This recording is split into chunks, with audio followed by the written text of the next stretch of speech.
मैं देवी संज्ञा नहीं, छाया हूँ सूर्यदेव। मैं आपकी पत्नी नहीं, मात्र उनकी प्रति छाया हूँ। मैंने देवी संज्ञा को वचन दिया है कि मैं आपकी देखभाल करूंगी और किसी को भी ये ज्ञात नहीं होने दूंगी कि वो सहज आपका सानिध्य प्राप्त करने के लिए यहाँ से बहुत दूर तपस्या करने गई हैं। सूर्यदेव, जब माता संज्ञा तपस्या करने सूर्यलोक से चली गईं, तो क्या आपको कभी उनकी अनुपस्थिति का आभास नहीं हुआ? क्या ऐसा कभी प्रतीत नहीं हुआ कि छाया माँ संज्ञा माँ तो है ही नहीं? प्रथम पूज्य गणेश जी, देवी छाया देवी संज्ञा की प्रतिरूप थी। सभी प्रकार से वो उनके समान थी और मैं भी अपनी पत्नी का साथ पुनः पाकर अत्यंत प्रसन्न था। और जब भी मैंने उनके भीतर आए हुए परिवर्तन का रहस्य जानने का प्रयास किया तो सदा उन्होंने उस प्रश्न को टाल दिया। तब तनिक शंका अवश्य होती थी मुझे। तो क्या आप कभी सत्य ज्ञात कर सके सूर्यदेव? हाँ गणेश जी। ये सत्य कैसे जाना आपने सूर्यदेव, बताइए ना। गणेश,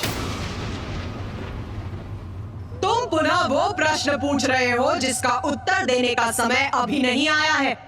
क्षमा कीजिए माता, मैं तो बस उत्सुकतावश पूछ रहा था। धैर्य गणेश, धैर्य। तुम्हारी उत्सुकता अवश्य शांत होगी।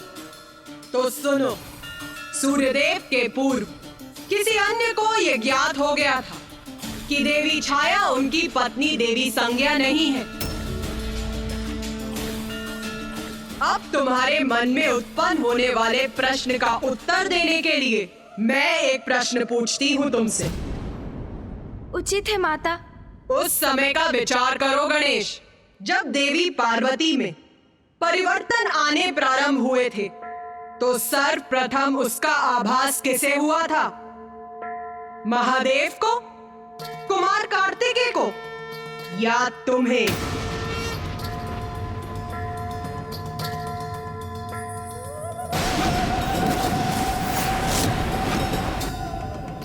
मुझे माता। ओह, मैं आपका संकेत समझ गया माता।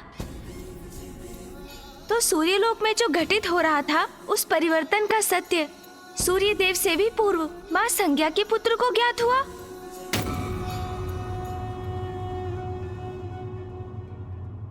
देवी छाया यम से अपना सत्य नहीं छिपा सकी, क्योंकि मां के आंचल की ममता, मां की ममता भरी दृष्टि और उनमें आया हुआ परिवर्तन संतान के नेत्रों से छिपाया नहीं जा सकता।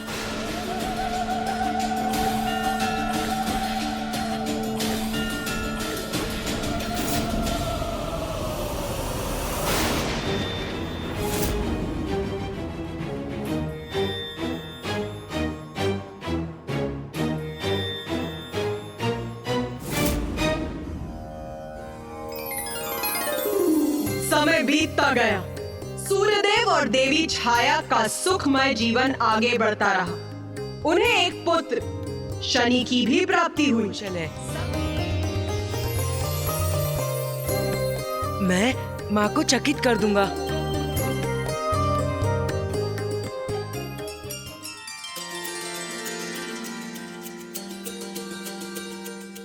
स्वामी,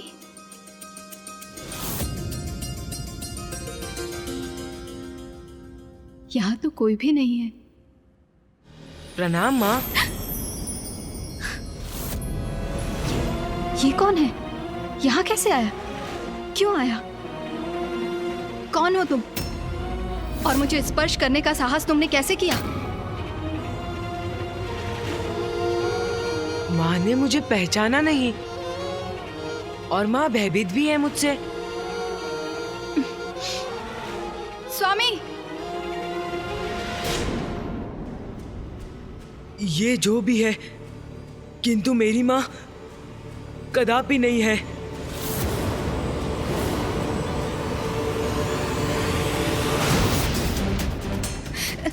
स्वामी, स्वामी, स्वामी देखिए, वहाँ पे कोई है।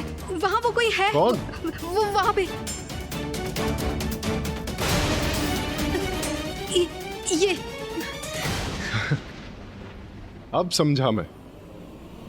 अचानक अपने पुत्र को देखकर आप फूले नहीं समा रही, पुत्र?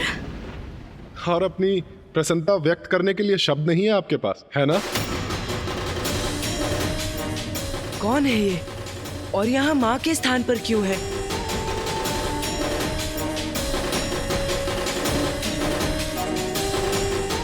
देवी संज्ञा, अब यहाँ स्तब्ध ही खड़ी रहेंगी?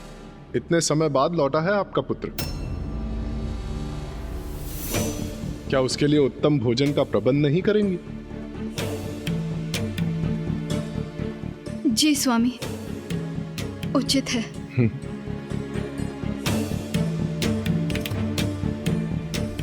पिताश्री, ये मेरी माँ नहीं है।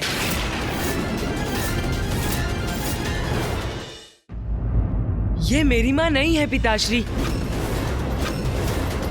ये कैसा अनुचित कथन है अम्का? ये क्या दृष्टता कर रहे हो तुम? ये तुम्हारी माँ नहीं है?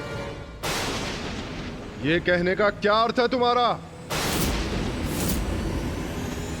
स्वामी,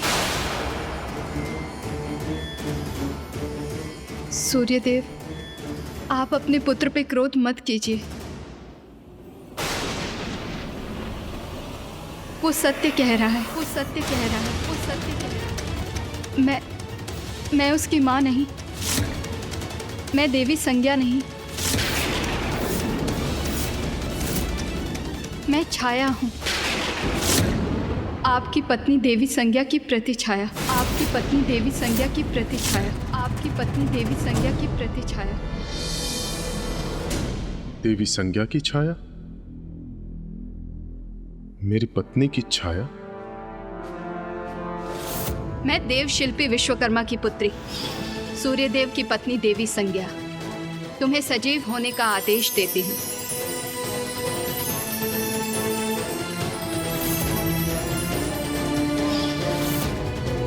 तो अंततः इस प्रकार सूर्यदेव को सत्य ज्ञात हो ही गया।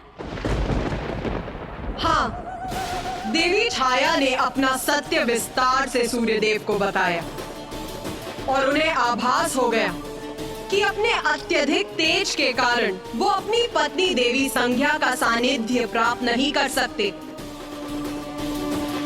इसीलिए इस समस्या का निदान पाने के लिए वो अपनी पत्नी देवी संज्ञा के पिता देव शिल्पी विश्वकर्मा के पास गए।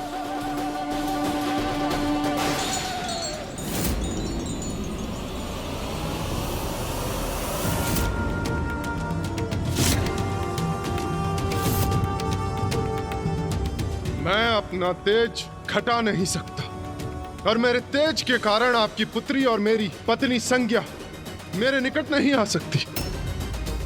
इसीलिए वो छाया को मेरे पास छोड़कर मुझसे दूर चली गई है तप करने। अब आप ही इस समस्या का कोई निदान सुझाइए ससुरश्री। बताइए मुझे कि मैं क्या करूं? मैं क्या करूं?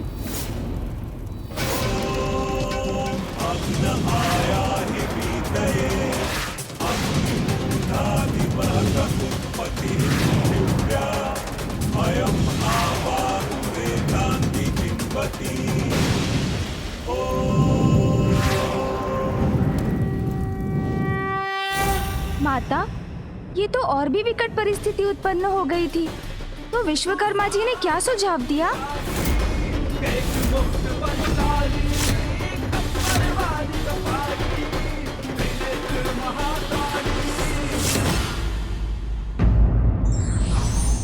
सत्य तो सत्य है, उजागर हो ही जाता है। इसलिए हमें सदैव सत्य के मार्ग का ही चुनाव करना चाहिए।